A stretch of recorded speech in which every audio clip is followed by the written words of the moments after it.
আজ আমরা ঠাকুর দেখতে যাচ্ছি। আজ নবমী, তবে আজ দুর্গা পুজো নয়, আজ বাসন্তী পুজোর নবমী। এখানে একটা মেলাও বসেছে, সেই মেলায় আমরা ফুচকা খাবো।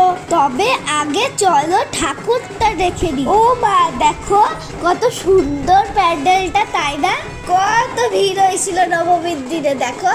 আজ সবাই মিলে ঠাকুর দেখতে এসেছিল।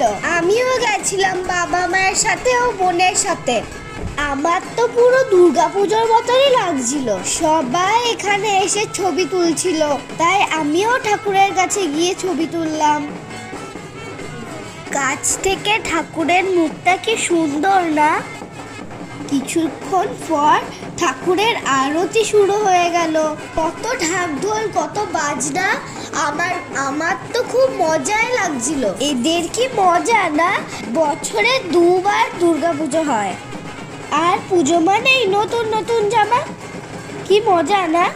আজ আমরাও খুব মজা করলাম বাসন্তী পুজোতে। আমরা প্রতিবারই এখানে আসি। তোমাদের পাড়াতেও কি এরকম বাসন্তী পুজো হয়? এবার আমরাও চলে এলাম ফুচকা খেতে। ফুচকায় ছিল খুবই ঝাল, তবু আমি সব খেয়েছি মজা করে। আর বোনের লেগেছিল খুব ঝাল। টাটা, এবার তবে যাই।